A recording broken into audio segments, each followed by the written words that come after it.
Kamusta Virgo? Welcome to Like a Tarot. Alamin muna natin kung ano ang message ng spirit guide mo. Mamaya naman aalamin natin kung ano ang dapat mo nang iwan sa taong 2024. Ano ang situation mo, ang solution, at saka ang outcome. Kukuha din ako ng card para sa message ng person mo sa iyo or feelings niya sa iyo.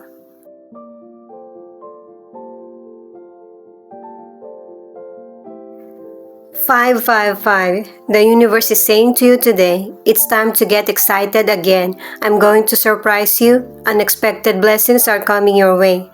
Let go of the stress and trust me. I am going to rock your world. 1055. This is the time that you remember courage and patience in your life. Kaya pala, kailangan mong maging excited kasi may mga surprise na darating sa buhay mo at saka biglaan na blessing. Huwag kang magpa-stress at saka magtiwala ka. Lakasan mo yung loob mo at saka kailangan ng pasensya. Yun yung message ng guide mo. Itong reading na ito ay hanggang sa taong 2024 lang. Aalamin natin kung ano ang dapat mo nang iwan sa taong 2024. At para sa mga bagong viewers, ang reading na ito ay guide reading lamang. Hindi magre-resonate sa lahat. Kunin mo lang yung akma sa sitwasyon mo. At kung kailan mo ito napanood, yun ang start ng 1-week reading para sa iyo. Ikaw na magpalit kung si person mo ito o ikaw.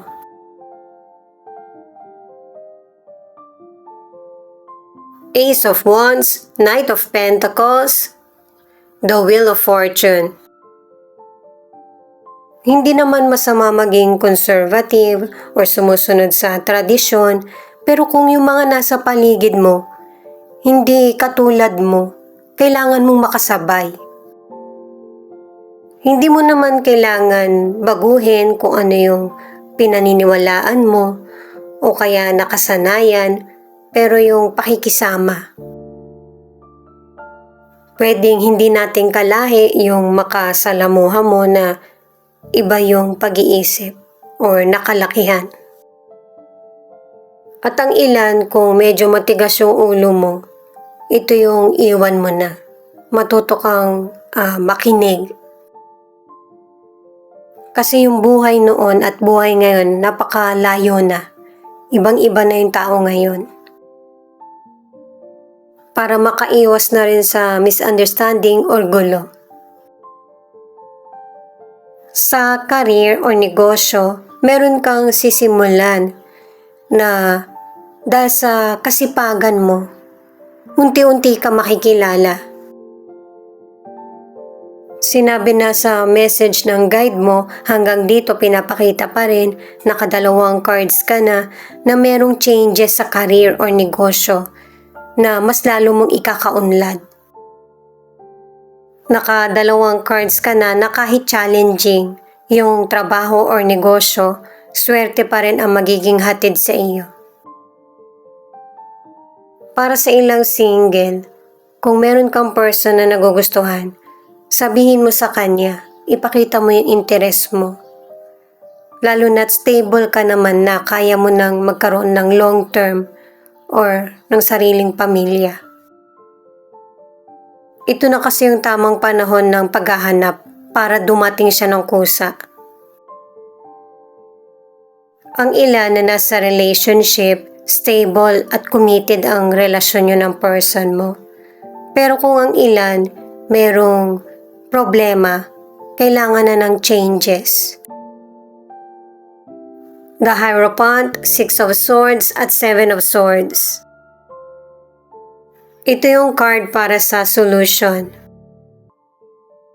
Ginagawa mo naman ito kasi pinakita na rin sa mga naunang cards na sumusunod ka talaga sa tradisyon at saka may mga Virgo na madasalin. Yun yung pinaka-solusyon mo sa kung ano man yung mga problemang nararanasan mo ngayon or kung ano yung dumarating pa. At kahit dito, pinapakita yung katatagan mo, matapang ka din. Hindi mo man magamit yung katalinuhan mo, pero once na magamit mo, kayang-kaya mong harapin yung mga taong nanlilin lang sa iyo. At saka may mga Virgo na ipinagpapasa Diyos yung mga nangyayaring mahirap na sitwasyon. At nagmo-move on. Para sa financial, ang ilan sa inyo, kahit makabago na yung panahon ngayon, mas sinusunod mo pa rin kung ano yung nakagisnan mo o yung tingin mong mas safe. Maganda ang magiging kita mo sa financial. Ang ilan sa inyo makakapag-save ka pa ng money. At saka ang advice ng cards ay limitahan yung paggastos kasi merong person na mapanlin lang. Maybe umu-order ka online or meron kang in-order pero hindi darating sa iyo or hindi maibibigay yung sukli mo. Malulusutan ng person na ito yung mga panlolokong nagagawa niya. Pero totoo kasi yung karma. Good man or bad, merong cause and effect yung mga nagagawa natin. Ang ilang single, mamimit mo na yung potential person na makakarelasyon mo. Kung LDR ang connection nyo ng person na ito, medyo mahihirapan ka at mahihirapan din siya dahil sa sobrang mamimiss ka niya. At para naman sa ilang single, malapit man or malayo yung potential person, hindi pa man kayo ay minamanipula niya na kung ano yung gusto niya na gawin mo. Ito naman yung feelings or message ng person mo na pwedeng ipakita rin kung ano yung emosyon mo dito. Merong sitwasyon na hindi ka makaisip kung ano ba yung tamang solution sa nangyayari sitwasyon sa iyo ngayon. Pero katulad ng sinabi ng mga naunang cards, mystical card, o message ng guide mo, ay lakasan mo yung loob mo. Kailangan ng pasensya at saka gamitin mo yung talas ng kutob mo. Bibigyan ka rin ng sign sa panaginip para mabigyan ka ng warning. Kung nagkahiwalay na kayo ng person na ito o kaya nagkaroon ng space sa relasyon nyo or connection, hihingi siya ng tawad sa iyo. Ano man ang gender mo, yung person, gustong-gusto niya yung physical mong itsura. Kahit na hindi na kayo maging magkarelasyon, ang gusto pa rin niya ay yung meron kayong connection. Matutunugan mo ito na iba yung intensyon sa iyo ng person na walang kasiguraduhan. At hindi ka sumasang-ayon sa ganitong sitwasyon. Kung nireject ka niya noon, ikaw naman yung magre-reject sa kanya ngayon kasi hindi mo magugustuhan or hindi mo nagugustuhan yung plano niya or yung gusto niya na connection niyo. Yung bang may benefit na magkaibigan lang naman kayo or magkakilala. Pero itong person na to, kung ano yung pagkakakilala mo sa kanya, ganun na talaga siya. Aabandonahin niya ulit yung connection niyo or relasyon. Malungkot kasi yung buhay ng person na ito eh. Hinahanap niya sa ibang tao yung happiness. Pasensya na guys na wala ng battery. Ang ilan na nasa relationship, magpapakasal na kayo ng person mo. Magkakaroon ng problema ang relasyon nyo pero magiging kalma din ito at saka magkakaroon ng healing. Kasi pareho nyo masasabi ng person mo kung ano yung problema sa sarili at relasyon. Pero para sa ilan, kung cheating ang issue sa relasyon, huwag kang magpa-manipula sa person mo. Ito yung outcome na cards. 4 of Pentacles, 2 of Cups, at Judgment.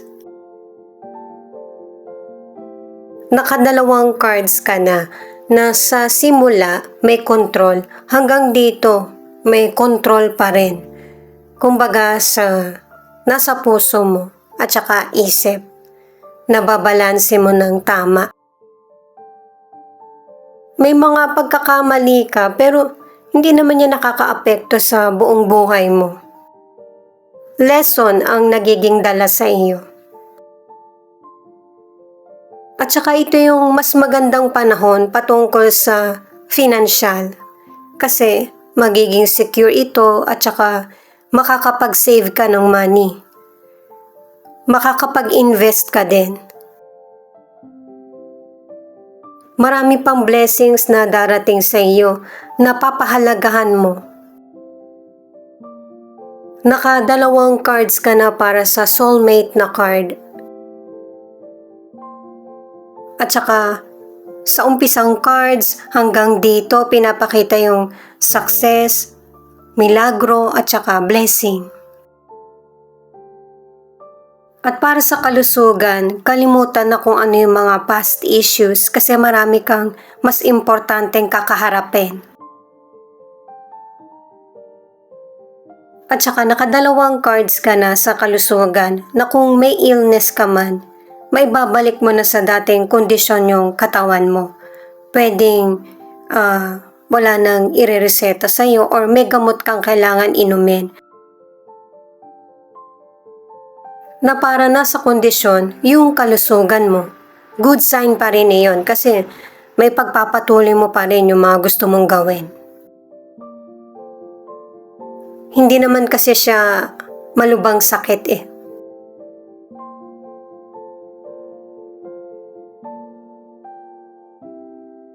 Itong The Star na final card ang nagsasabi na huwag kang matakot na sumubok sa isang bagay or plano na gusto mong gawin.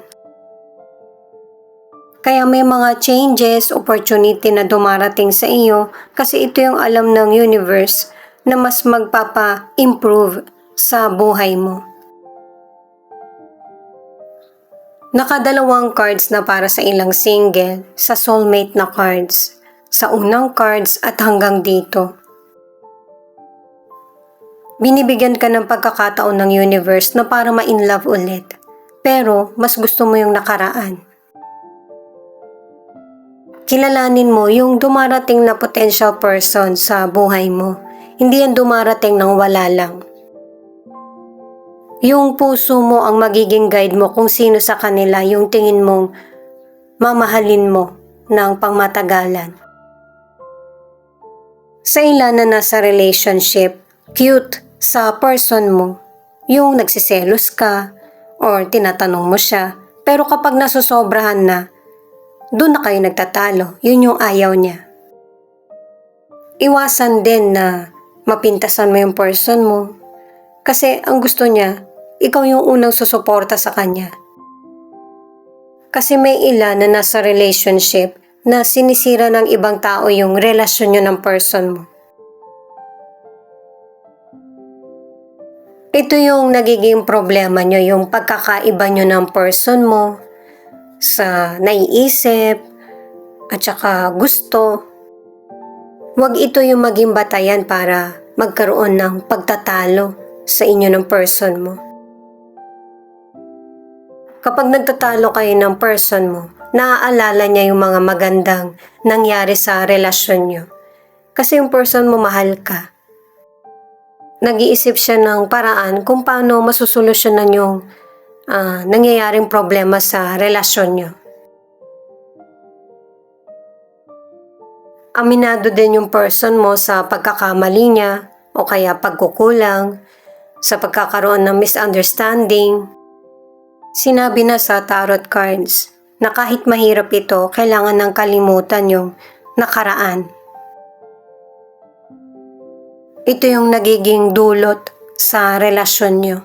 stress sa kakaisip at saka hindi rin makapag-focus. Pareho kayo ng person mo sa nangyayaring problema sa relasyon.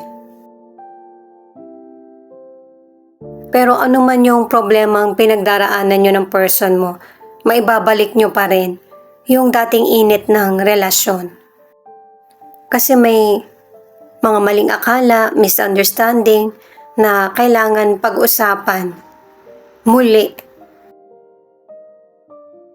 para magkaroon ng clarity, malaman mo kung ano yung true feelings ng person mo at maipaalam mo din sa kanya kung ano yung totoong sitwasyon sa kung ano yung nasa isip mo. Magkakaayos kayo ulit. Ayan, pinakita na naman yung soulmate na card. Nakatatlong cards ka na kailangan nyo talagang mag-connect, mag-usap ulit kung ano yung mga dapat nyong isaayos. Ulitin ko ulit guys kalimutan na yung nakaraan. Ano man ang gender mo, ayaw ng person mo yung nag-uungkat ng nakaraan. Hindi kasi naayos yung relasyon nyo kapag inuungkat yung nakaraan. Nagkakaroon ng sisihan. Kapag may gumugulo sa isip mo, sabihin mo sa person mo kesa sa ibang tao.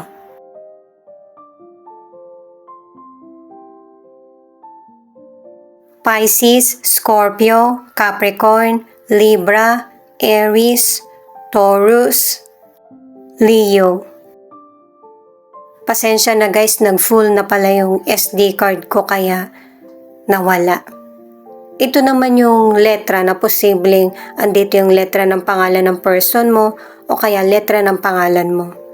At saka pwedeng hanggang dito makaresonate ka or hanggang sa mga tarot cards lang.